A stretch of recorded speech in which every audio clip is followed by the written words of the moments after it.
네, 머닝 전략 이번에는 시장 포트폴리오 보고요. 또 새해 전략 세우겠습니다. 유진투자증권 허재환 상무 함께 하겠습니다. 어서 오십시오. 네, 안녕하십니까. 참 역대급으로 끝나는 올해 장입니다. 그죠? 네. 코로나 때는 뭐 다들 하면서 그죠? 갔었는데 이번에는 정말 이렇게 탄탄하게 올라가면서 코스피가 인덱스가 75% 올랐다는 한 해 이런 장은 아마 상무님이나 저나 사실 기억에 별로 없을 것 같은데 올 한 해 시장을 좀 간략하게 좀 평가 좀 해주시면 어떠세요? 네, 뭐 올해는 뭐 저희 한국 시장 입장에서 봤을 때는 뭐 굉장히 드라마틱한 한 해였던 것 같고요. 네. 연간으로 이렇게 70% 이상 오른 거는 저희가 이제 1999년도에 이때 이제 82% 코스피가 올랐었거든요. 네. 이제 그때는 뭐 닷컴 버블이었었고 네. 또 이제 98년에 IMF 외환 위기 이렇게 극복하는 과정에서 그렇게 좀 올랐었던 거고, 지금은 사실 이제 주가가 이렇게 오른 거는 뭐 트럼프의 어떤 관세 정책이라든지 여러 가지 뭐 정치적으로 노이즈가 엄청 심한 상황에서도 이렇게 좀 올랐다라는 거는 굉장히 좀 이례적이기도 하고 대단히 좀 의미 있기도 하다, 이렇게 좀 보여집니다. 99년에 그렇게 높은 상승이 있었군요. 저도 그때 시장에 이제 취재하고 있었는데 기억이 안 나는데 그때 80% 이상 올랐던 거는요. 어쨌든 최근 내에서는 뭐 가장 강력한 장이고요. 이런 상승의 원동력은 결국은 이제 AI 아니겠습니까? 네. 그러니까 메가 트렌드 슈퍼사이클의 이제 AI였는데 논쟁도 많았어요. 네. AI와 관련된 그 내년의 뭐 흐름들, 또 우리가 거기에 기댄 산업들의 흐름은 어떻게 보십니까? 네. 아마 내년에는 뭐 많은 전문가들이 한 3가지 정도로 얘기를 하고 있는 것 같아요. 그러니까 첫 번째는 그 빅테크라고 하는 굉장히 좀 기존의 강자들 내에서 엄청나게 치열한 경쟁이 있을 거다. 네. 뭐 그래서 예를 들면 뭐 이커머스와 이제 그 저희가 많이 쓰는 뭐 챗GPT라든지 제미나이라든지 이런 것들이 그 안에서 이커머스와 검색 간의 어떤 경쟁이 좀 치열해진다라든지 이런 빅테크 기업들 간의 경쟁이 엄청 치열해질 걸로 보여지고요.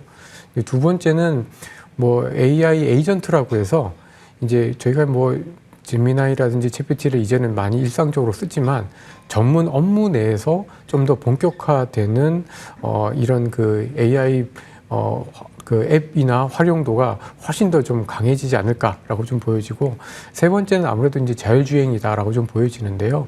이제는 이제 눈에 보이는 자율주행이 정말 바로 저희 이제 눈앞에 다가오는 시기가 내년이 되지 않을까라고 좀 보여집니다. 그래서 이런 것들을 보면은 결국은 기본적으로 뭐 AI와 관련돼서 버블이다 아니다 여러 논란들이 굉장히 좀 많았지만 뭐 메모리를 비롯한 뭐 여러 가지 이제 AI와 관련된 설비, 투자 이런 것들은 내년에도 굉장히 좀 공격적으로 이어질 수밖에 없겠고, 다만 이제 그 경쟁이 너무 치열해지다 보니까 그 안에서의 옥석 가리기가 내년에는 훨씬 더 심하게 이어질 가능성이 좀 커질 것으로 예상을 좀 해보고 있습니다. 네, AI 트렌드와 관련된 기대감과 함께 또 흔들림이 있겠는데 그 중에 어쨌든 간에 흔들리지 않고 가는 섹터가 반도체 아닙니까? 그죠? 어쨌든 필요하고 이제 슈퍼사이클이 왔다는 거고, 그로 인해서 뭐 마이크론 물론이고 삼성전자, SK 하이닉스 주가 강세가 가고 있는 흐름들인데 연초에도 이런 모멘텀을 갈 수 있을까? 일단 삼성전자가 연초에 잠정 실적 발표하는데 4분기 영업이익이 뭐 14조, 15조, 16조 같다. 오늘 한 언론사는 뭐 20조 나올 거라는 얘기를 썼거든요. 네. 연초 1분기의 반도체 흐름은 어떻게 보십니까? 네. 뭐 아마도 내년 상반기까지는 뭐 반도체 업종에 대해서는 계속해서 기대감이 좀 높아질 걸로 좀 보여집니다. 네. 뭐 기본적으로 올해 반도체 영업이익이 그 한 80조가 조금 안 될 걸로 좀 보여지는데 내년에는 거의 160조, 그러니까 올해보다도 거의 이제 2배 가까이 늘 거다라는 기대감이 있는 상황에서 네. 이제 1월 초에 이제 삼성전자가 이제 잠정 실적을 발표하기 때문에 실적에 대한 어떤 기대치는 굉장히 좀 유효하고 또 눈높이도 또 따라서 굉장히 좀 높아지지 않을까라고 좀 보여지는데요. 뭐 전반적으로 이런 AI와 관련된 여러 가지 다양한 투자들이 진행됨에 따라서 예전에는 뭐 HBM만 굉장히 좀 수혜가 있었다라고 하면은 이제는 HBM 플러스 기존의 이제 D램 또는 뭐 소위 말하는 이제 레거시 반도체에 대한 메모리 수요도 굉장히 좀 폭넓게 좋아질 수 있을 것 같아서 기본적으로 이제 내년까지도 뭐 반도체 업종에 대한 주도력은 여전히 유효하다라고 좀 보여집니다. 네. 삼성전자와 하이닉스에 대한 이제 우문을 한번 드려볼게요. 현답을 해주세요. 네. 뭐 가지고 계신 분들이야, 그죠? 예. 이제 주변 분들에게 연말에 밥 사시면 되고, 이따가 이제 어느 정도 수익을 보고 파셨거나, 그죠? 좀 사야 될 분들은 이제 전자나 하이닉스 같은 경우는 뭐 지금부터 다시 이 자리에 사도 됩니까? 아니면 좀 조정을 기다렸다 사는 게 좋습니까?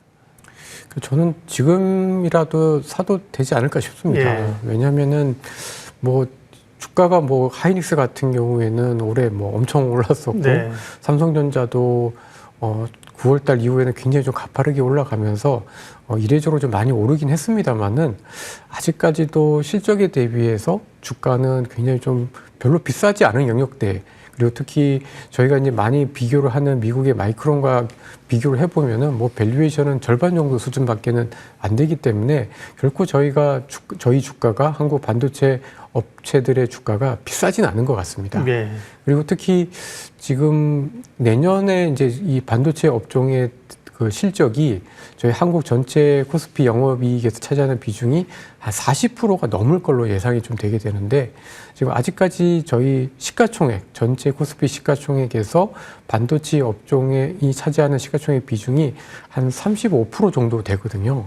그러니까 아직까지도 이익이 좋아질 거에 대한 어떤 주가의 어떤 반영 자체가 100%다 이루어졌다, 이렇게 좀 보기는 어려운 것 같습니다. 예. 그래서 아직까지는 뭐 밸류에이션 측면에서도 뭐 매력이 좀 남아 있을 뿐더러 내년에 반도체 이익이 정말 저희 예상만큼 나온다고 하면은 아직까지도 기업들의 주가는 좀 더 또 시가총액에서 차지하는 비중은 좀 더 확대될 가능성이 남아 있다, 이렇게 좀 생각하고 있습니다. 네.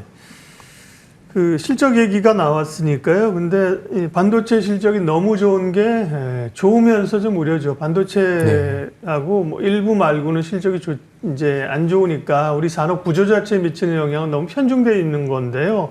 반도체는 뭐 말할 수 없이 좋은 거고, 반도체 이외에 그러면 실적이 1분기에 보면 실적이 좋아질 섹터는 추가적으로는 어디가 있을까요? 네. 최근 들어서 특히 이제 저희가 11월 3일 코스피가 이제 4,200을 찍고 네. 이제 어제 오늘 다시 4,200선을 예. 회복했습니다만은 그 기간 동안에 또 기업들의 그 4분기 그리고 내년 초까지 이제 실적이 상향되는 산업들이 많지는 않습니다만 있더라고요.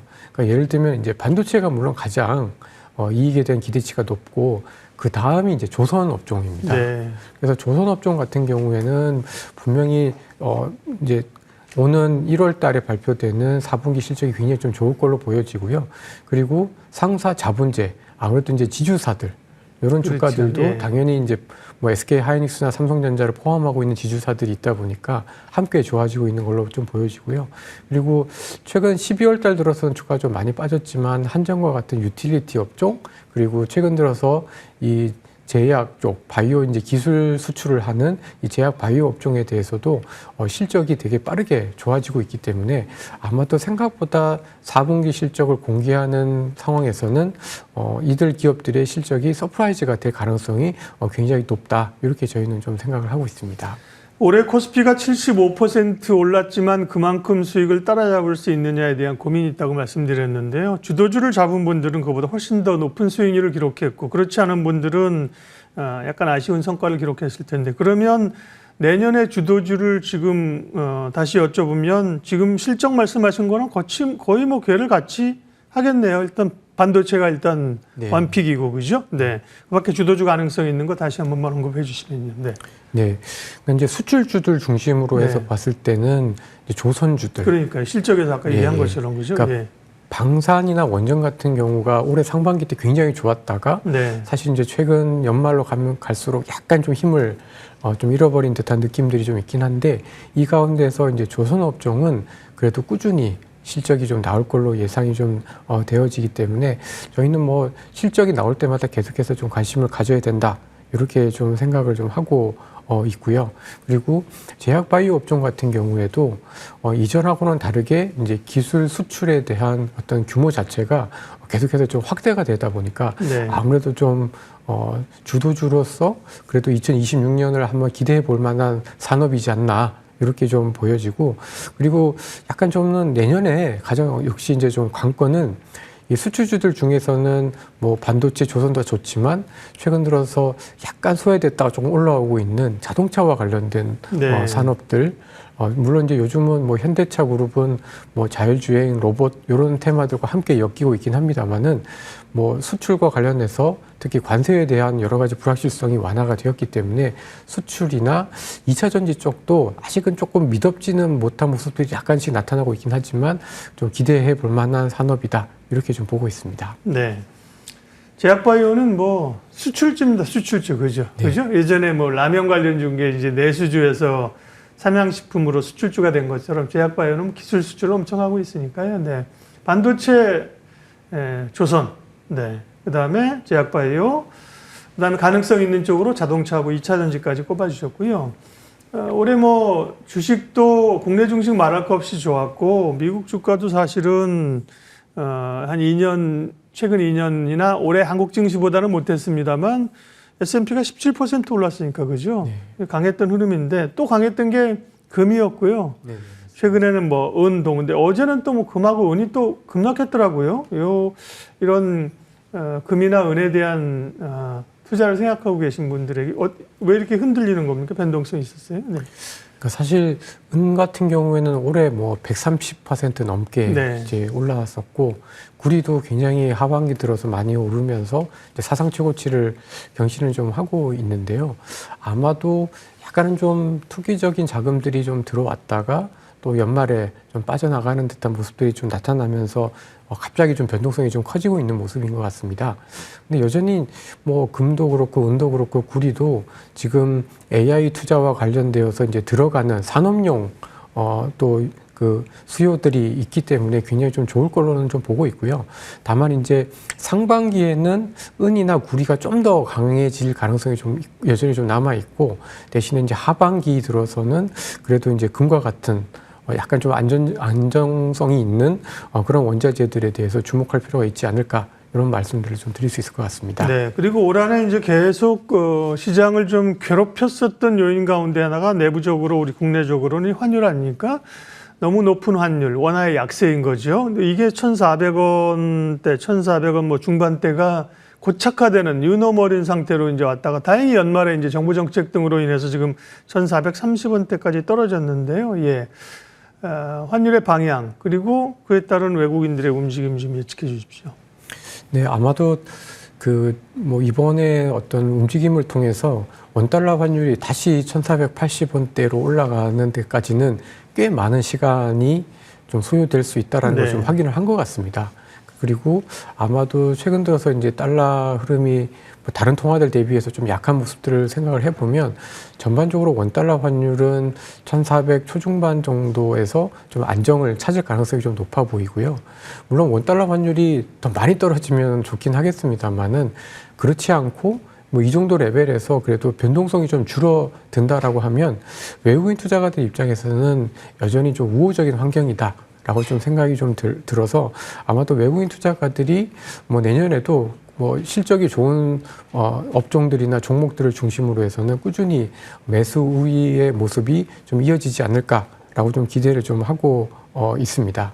근데 이제 좀 제가 이제 시장에서 봤을 때는 원달러 환율이 예를 들어서 1,400원 밑으로 간다.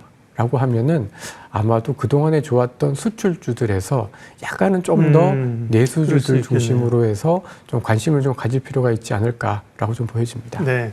내년에 큰 그림들 주도주 변수 받고요. 1월로 조금 좁혀서 보면 이제 사실은 연말 연초에는 수급의 변동성이 있는 그런 시간들이잖아요. 과거의 경험들을 봤을 때 이제 1월 전략은 어떻게 좀 단기적으로 가져갈지 한 1분 정도 짧게 말씀해 주십시오. 네. 네. 보통 1월에는 12월 달에 좀 많이 흔들렸던 종목들이 좀 강한 모습들이 나타납니다. 네. 그러니까 이제 12월 달에 이제 대주주 양도세 때문에 약간 그 해에 좀 강했던 업종들에 대한 차익 매물이 좀 많이 나오고 예.